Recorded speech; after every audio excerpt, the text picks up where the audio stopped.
Un vieil horloger reçoit une montre brisée d'un homme riche qui croit pouvoir acheter le temps lui-même. Mais ce que cette réparation va révéler changera tout ce qu'il pense savoir sur la vie. Avant de découvrir ce qui va se passer, dites-moi en commentaire, croyez-vous vraiment que l'argent peut acheter le bonheur? Si cette question vous touche, laissez un like et abonnez-vous, car cette histoire va bouleverser votre vision du temps et de ce qui compte vraiment.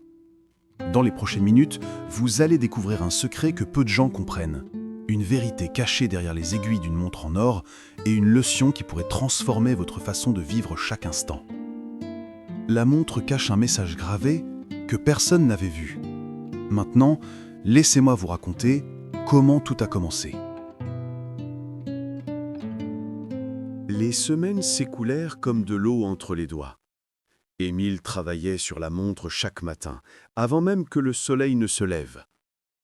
Il allumait sa lampe d'établi, enfilait ses loupes grossissantes et plongeait dans l'univers microscopique des ressorts, des roues dentées et des rubis enchâssés.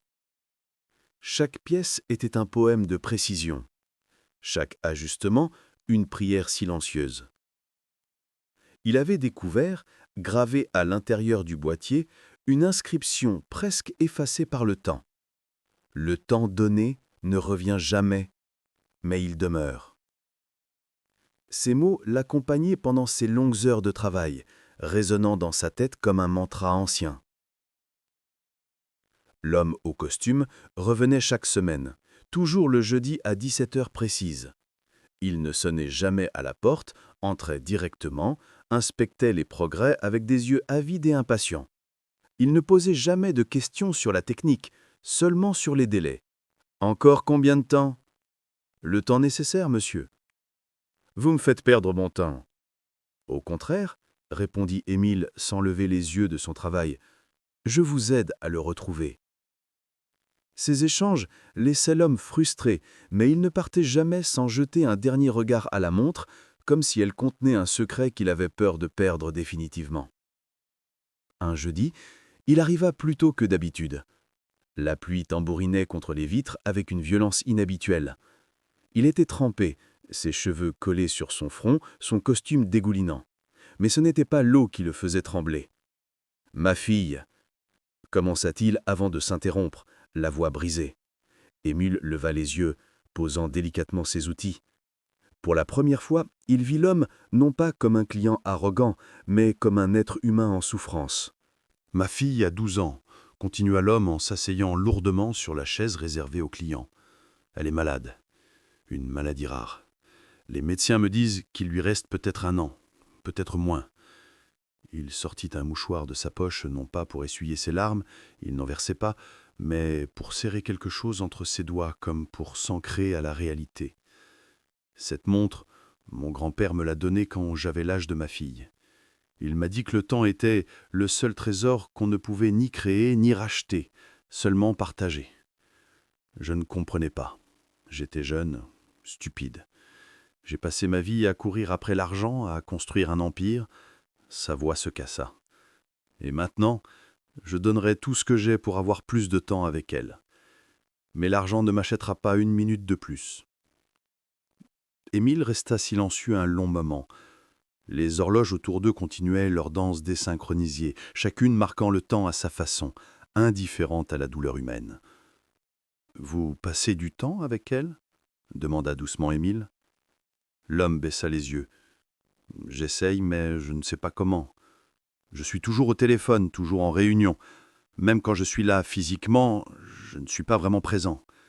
Elle me demande de jouer, de lire des histoires, de regarder les nuages par la fenêtre, et je lui dis que je n'ai pas le temps. » Pas le temps. Moi qui possède 3 entreprises, 2 maisons, une collection de voitures, et je n'ai pas le temps pour ma propre fille. Émile se leva lentement et s'approcha d'une vieille horloge murale qui ne fonctionnait plus depuis des années. Il l'avait gardée parce qu'elle avait appartenu à sa femme, décédée 10 ans auparavant. « Quand ma femme est morte, dit-il en caressant le cadre en bois, j'ai réalisé quelque chose. Toutes ces heures que j'avais passées à réparer les montres des autres, j'aurais dû en consacrer plus à vivre avec elle. Pas à faire de grandes choses, juste à être là, à partager le silence, à regarder la pluie ensemble. Il se retourna vers l'homme. La montre de votre grand-père sera prête dans 6 semaines. Mais ce n'est pas la montre qui compte. Ce qui compte, c'est ce que vous allez faire du temps qu'il vous reste avec votre fille. L'homme le fixa longuement, comme si ces mots venaient de traverser une muraille qu'il avait construite autour de son cœur. « Comment » murmura-t-il. « Comment fait-on pour simplement être présent ?» Émile sourit tristement. On arrête de mesurer. On arrête de calculer. On arrête de penser au prochain rendez-vous. On regarde dans ses yeux et on oublie que les horloges existent. L'homme se leva, chancelant légèrement. Il ne dit rien, mais quelque chose dans son regard avait changé. Une fissure venait d'apparaître dans l'armure. Après son départ, Émile retourna à son établi. Il prit la montre et la contempla longuement. « Les morts nous enseignent toujours plus que les vivants », pensa-t-il. Et cette montre silencieuse parlait plus fort que toutes les horloges de sa boutique. Le temps ne s'achète pas, il se donne. Et une fois donné, il devient éternel. Les semaines s'écoulèrent comme de l'eau entre les doigts. Émile travaillait sur la montre chaque matin, avant même que le soleil ne se lève. Il allumait sa lampe d'établi, enfilait ses loupes grossissantes et plongeait dans l'univers microscopique des ressorts, des roues dentées et des rubis enchâssés. Chaque pièce était un poème de précision, chaque ajustement une prière silencieuse. Il avait découvert, gravée à l'intérieur du boîtier, une inscription presque effacée par le temps. Le temps donné ne revient jamais, mais il demeure. Ces mots l'accompagnaient pendant ces longues heures de travail, résonnant dans sa tête comme un mantra ancien. L'homme au costume revenait chaque semaine, toujours le jeudi à 17 heures précises. Il ne sonnait jamais à la porte, entrait directement, inspectait les progrès avec des yeux avides et impatients. Il ne posait jamais de questions sur la technique, seulement sur les délais. « Encore combien de temps ?»« Le temps nécessaire, monsieur. »« Vous me faites perdre mon temps. »« Au contraire, » répondait Émile sans lever les yeux de son travail. « Je vous aide à le retrouver. » Ces échanges laissaient l'homme frustré, mais il ne partait jamais sans jeter un dernier regard à la montre, comme si elle contenait un secret qu'il avait peur de perdre définitivement. Un jeudi, il arriva plus tôt que d'habitude. La pluie tambourinait contre les vitres avec une violence inhabituelle. Il était trempé, ses cheveux collés sur son front, son costume dégoulinant. Mais ce n'était pas l'eau qui le faisait trembler. « Ma fille » commença-t-il avant de s'interrompre, la voix brisée. Émile leva les yeux, posant délicatement ses outils. Pour la première fois, il vit l'homme non pas comme un client arrogant, mais comme un être humain en souffrance. « Ma fille, 12 ans. » continua l'homme en s'asseyant lourdement sur la chaise réservée aux clients. « Elle est malade. Une maladie rare. Les médecins me disent qu'il lui reste peut-être 1 an, peut-être moins. » Il sortit un mouchoir de sa poche, non pas pour essuyer ses larmes, il n'en versait pas, mais pour serrer quelque chose entre ses doigts comme pour s'ancrer à la réalité. « Cette montre, mon grand-père me l'a donnée quand j'avais l'âge de ma fille. Il m'a dit que le temps était le seul trésor qu'on ne pouvait ni créer ni racheter, seulement partager. Je ne comprenais pas. J'étais jeune, stupide. J'ai passé ma vie à courir après l'argent, à construire un empire. » Sa voix se cassa. « Et maintenant, je donnerai tout ce que j'ai pour avoir plus de temps avec elle. Mais l'argent ne m'achètera pas une minute de plus. » Émile resta silencieux un long moment. Les horloges autour d'eux continuaient leur danse désynchronisée, chacune marquant le temps à sa façon, indifférente à la douleur humaine. « Vous passez du temps avec elle ?» demanda doucement Émile. L'homme baissa les yeux. « J'essaie. Mais je ne sais pas comment. Je suis toujours au téléphone, toujours en réunion. Même quand je suis là physiquement, je ne suis pas vraiment présent. Elle me demande de jouer, de lire des histoires, de regarder les nuages par la fenêtre, et je lui dis que je n'ai pas le temps. Il rit amèrement. Pas le temps. Moi qui possède 3 entreprises, 2 maisons, une collection de voitures, et je n'ai pas le temps pour ma propre fille. Émile se leva lentement et s'approcha d'une vieille horloge murale qui ne fonctionnait plus depuis des années. Il l'avait gardée parce qu'elle avait appartenu à sa femme, décédée 10 ans auparavant. Quand ma femme est morte, dit-il en caressant le cadre en bois, j'ai réalisé quelque chose. Toutes ces heures que j'avais passées à réparer les montres des autres, j'aurais dû en consacrer plus à vivre avec elles, pas à faire de grandes choses, juste à être là, à partager le silence, à regarder la pluie ensemble. Il se retourna vers l'homme. La montre de votre grand-père sera prête dans 6 semaines. Mais ce n'est pas la montre qui compte. Ce qui compte, c'est ce que vous allez faire du temps qu'il vous reste avec votre fille. L'homme le fixa longuement, comme si ces mots venaient de traverser une muraille qu'il avait construite autour de son cœur. « Comment » murmura-t-il. « Comment fait-on pour simplement être présent ?» Émile sourit tristement. « On arrête de mesurer, on arrête de calculer, on arrête de penser au prochain rendez-vous. On regarde dans ses yeux et on oublie que les horloges existent. » L'homme se leva, chancelant légèrement. Il ne dit rien, mais quelque chose dans son regard avait changé. Une fissure venait d'apparaître dans l'armure. Après son départ, Émile retourna à son établi. Il prit la montre et la contempla longuement. « Les morts nous enseignent toujours plus que les vivants, pensa-t-il, et cette montre silencieuse parlait plus fort que toutes les horloges de sa boutique. Le temps ne s'achète pas, il se donne, et une fois donné, il devient éternel. » 3 semaines s'étaient écoulées depuis cette conversation sous la pluie. L'homme au costume ne revenait plus le jeudi. Émile travaillait sur la montre avec une dévotion renouvelée, comme si chaque tour de vis, chaque ajustement microscopique, portait désormais un poids sacré. Il avait fabriqué à la main les pièces manquantes, recréant avec patience ce que le temps avait détruit. Un mardi matin, alors que la lumière hivernale peinait à traverser les nuages bas, la clochette de la porte tinta. Mais ce n'était pas l'homme qui entra. C'était une petite fille. Elle portait un manteau violet trop grand pour elle, un bonnet en laine rose et des bottes rouges qui couinaient à chaque pas. Ses joues étaient pâles, presque translucides, et sous ses yeux brillaient des cernes violacées qui trahissaient la maladie. Mais ses yeux eux-mêmes étaient d'une vivacité extraordinaire. 2 étoiles noires qui semblaient contenir toute la curiosité du monde. « Bonjour, monsieur », dit-elle avec une politesse désuète. « Vous êtes l'horloger qui répare la montre de mon papa ?» Émile sentit son cœur se serrer. Il posa ses outils et s'approcha doucement, s'accroupissant pour être à sa hauteur. « Oui, mademoiselle. Et toi, tu es… »« Léonie, » répondit-elle en souriant. « Papa ne sait pas que je suis venue. Il est à une réunion importante, encore. » Elle prononça ce dernier mot avec une résignation qui n'avait pas sa place dans la bouche d'un enfant. « Et comment es-tu arrivée jusqu'ici ?»« J'ai pris le métro toute seule. J'ai regardé l'adresse sur le reçu dans le bureau de papa. » Elle haussa les épaules avec une maturité troublante. « Il dit toujours qu'il viendra me chercher à l'école, mais il oublie.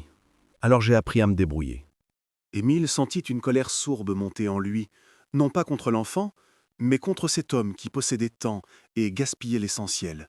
« Tu veux voir la montre ?» demanda-t-il doucement. Les yeux de Léonie s'illuminèrent. « Oh oui ! Papa dit que c'était celle de son grand-père, celui que je n'ai jamais connu. » Émile la guida vers son établi. Il prit la montre avec précaution et la plaça dans la petite paume de Léonie. Elle la tint comme on tient un oiseau blessé, avec une tendresse instinctive. « Elle est belle, » murmura-t-elle. « Pourquoi elle ne marche pas ?»« Elle marche maintenant, » dit Émile en tournant délicatement le remontoir. Le mécanisme s'anima, et soudain, le tic-tac régulier de la montre se fit entendre, pur et clair, traversant le brouhaha des autres horloges comme une voix solo dans un chœur. Léonie écarquilla les yeux. Elle vit. Oui, sourit Émile, elle vit à nouveau. La petite fille porta la montre à son oreille, fermant les yeux pour mieux écouter. Un sourire béat illumina son visage émacié. « Mon grand-père que je n'ai jamais connu, » commença-t-elle, les yeux toujours fermés, « papa m'a dit qu'il était très différent de lui, qu'il ne travaillait pas tout le temps, qu'il faisait des promenades dans les bois, qu'il construisait des cerfs-volants, qu'il regardait les étoiles. » Elle rouvrit les yeux, et dans son regard, Émile vit une tristesse qui déchirait l'âme. « Je pense que papa a oublié comment on fait tout ça. Il a oublié comment on regarde les étoiles. » Émile s'assit sur son tabouret, soudain, accablé par le poids de cette vérité sortie de la bouche d'une enfant. Tu sais ce que disent les gens? Disent que je vais mourir bientôt. Les médecins parlent tout le temps avec papa dans le couloir. Ils pensent que je ne comprends pas, mais je comprends. Elle posa la montre sur l'établi et regarda Émile droit dans les yeux. « Est-ce que vous savez ce qui me rend le plus triste? Ce n'est pas de mourir, c'est que papa ne sera pas vraiment là quand ça arrivera. Même s'il est assis à côté de mon lit, il sera dans sa tête, en train de penser à ses réunions, à ses contrats, à ses millions. » Les larmes roulèrent enfin sur ses joues pâles. « Je veux juste qu'il me regarde. Vraiment. Juste une fois. » Émile tendit la main et essuya doucement ses larmes avec son mouchoir usé qui sentait l'huile d'horlogerie et le vieux bois. « Léonie, dit-il d'une voix tremblante, ton papa viendra te chercher. Bientôt. Et je crois qu'il commence à comprendre. »« Vous croyez ?» renifla-t-elle avec un espoir déchirant. « J'en suis certain. » Mais au moment où il prononçait ces mots, la porte s'ouvrit violemment. L'homme au costume entra en trombe, le visage déformé par la panique et la colère. « Léonie, bon Dieu, tu es là! J'ai appelé l'école, j'ai appelé la police !» Il se précipita vers sa fille et la saisit par les épaules, secouant presque. « Ne refais plus jamais ça, tu comprends? Plus jamais !» Léonie baissa la tête, honteuse. Mais ce n'était pas la honte d'avoir désobéi, c'était la honte d'avoir espéré. « Je voulais juste voir la montre, papa. »« La montre? La montre ?» Sa voix monta d'un cran. « Tu risques ta vie pour une stupide montre ?» Émile se leva lentement, sa voix calme mais ferme coupant à travers la colère. « Ce n'est pas pour la montre qu'elle est venue. » L'homme se tourna vers lui, les yeux injectés de sang. « Alors pourquoi ?»« Pour vous chercher, » répondit Émile simplement. « Elle est venue vous chercher, là où vous êtes perdu. » Le silence qui suivit était assourdissant. Même les horloges semblaient retenir leur souffle. L'homme regarda sa fille, vraiment.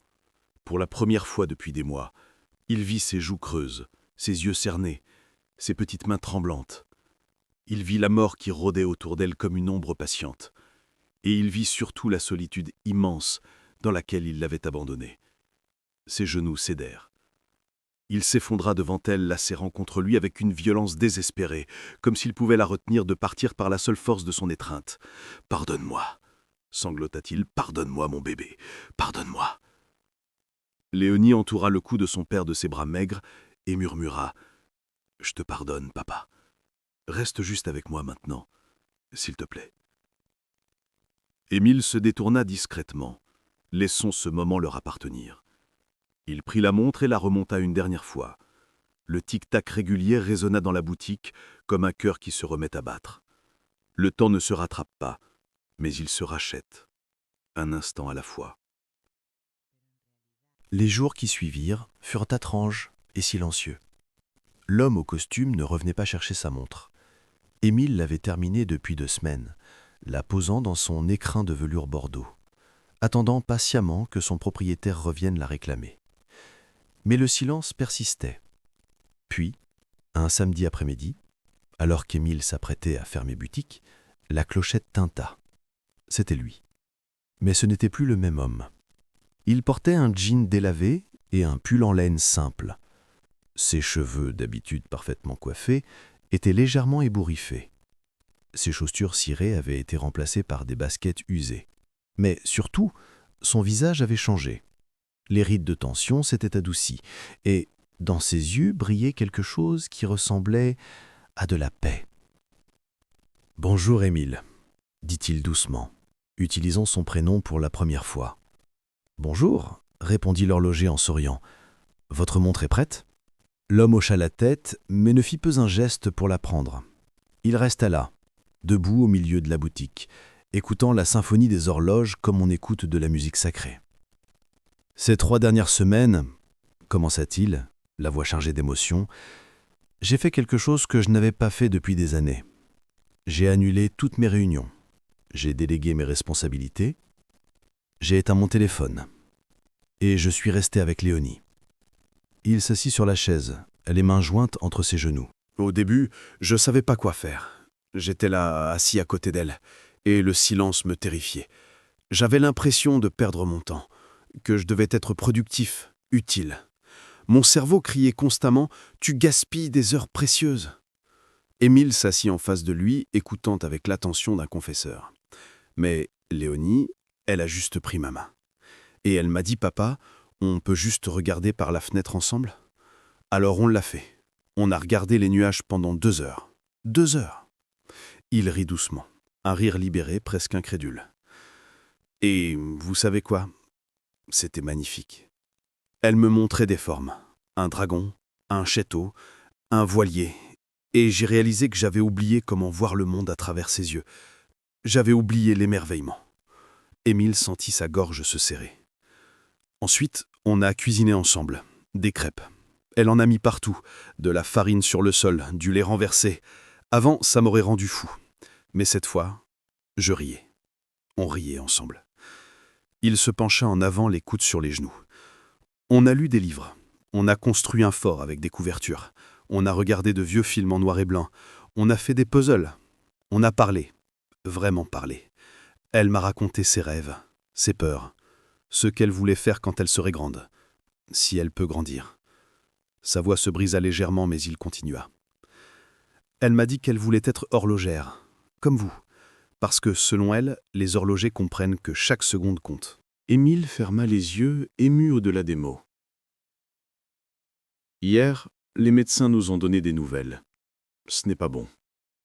Elle a peut-être 3 mois, peut-être 6. Ils ne savent pas vraiment. Il leva les yeux vers Émile et dans son regard, il n'y avait plus de colère, plus de panique. Juste une clarté douloureuse.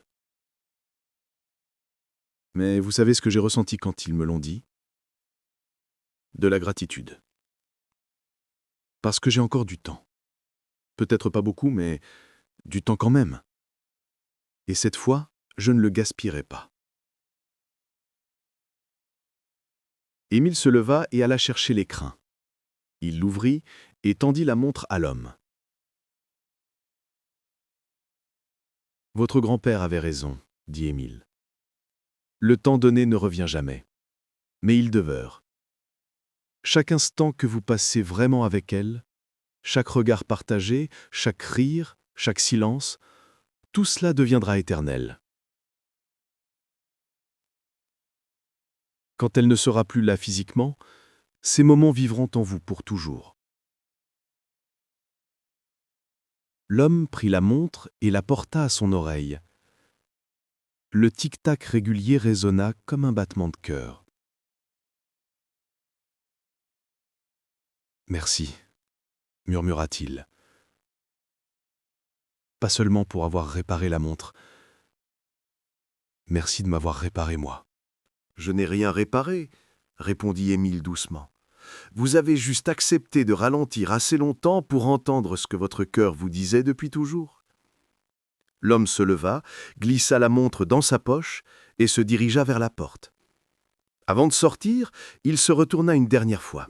« Léonie aimerait que vous veniez dîner à la maison. Dimanche prochain, si vous êtes libre. » Émile sourit, les larmes aux yeux. « Je serai là. » La porte se referma doucement et le vieil horloger resta seul au milieu de ses horloges. Il regarda par la fenêtre l'homme qui s'éloignait dans la rue, marchant lentement, sans se presser, comme quelqu'un qui venait enfin de comprendre que la vraie richesse ne se mesure pas en euros, mais en instants partagés. Le temps ne s'achète pas, mais il peut se reconquérir, et une fois reconquis, il rachète tout le reste. Le dimanche arriva avec un ciel d'hiver limpide, d'un bleu si pur qu'il semblait irréel. Émile ferma sa boutique plus tôt que d'habitude, enfilant son manteau le plus présentable, et prit le métro vers la banlieue chic, où vivait l'homme au costume, qui n'en portait plus. La maison était grande, moderne, entourée d'un jardin impeccable. Mais ce qui frappa Émile en entrant, ce ne fut pas le luxe des lieux, mais l'atmosphère qui y régnait. Des dessins d'enfants couvraient les murs du salon, des couvertures étaient empilées en désordre sur le canapé, une odeur de chocolat chaud flottait dans l'air, la maison respirait enfin la vie. Léonie l'accueillit à la porte, Radieuse malgré sa pâleur croissante, elle portait une robe jaune et avait insisté pour mettre du vernis à ongles violets un peu de travers. « Monsieur Émile, vous êtes venu ?» Elle se jeta dans ses bras avec la spontanéité des enfants qui ne connaissent pas encore la retenue. Émile la serra doucement, sentant sous ses mains la fragilité de ce petit corps qui se battait contre l'invisible. Le dîner fut simple, une quiche, de la salade et un gâteau au chocolat que Léonie avait préparé elle-même avec son père. Mais ce fut le repas le plus riche qu'Émile eût pris depuis des années. On rit, on parla, on se tut aussi, confortablement, sans que le silence soit une menace. Après le repas, Léonie prit Émile par la main et l'emmena dans sa chambre. Sur son bureau trônait un petit établi d'horloger miniature que son père lui avait offert. « Papa m'apprend, dit-elle fièrement. Regardez, j'ai démonté un vieux réveil et j'arrive presque à le remonter. Émile s'assit à côté d'elle et examina son travail. C'était maladroit, imparfait, mais empreint d'une concentration touchante. « Tu as un don, dit-il sincèrement. Tu comprends déjà que chaque pièce a sa place et que rien ne doit être forcé. » Léonie sourit, puis son visage devint sérieux. « Monsieur Émile, est-ce que vous croyez que le temps continue après qu'on soit mort ?» La question flotta dans l'air comme une plume. Émile réfléchit longuement avant de répondre. « Je crois que le temps est comme une horloge dont on ne voit qu'une face. On voit les aiguilles avancer, mais on ne voit pas tout le mécanisme invisible qui se cache derrière.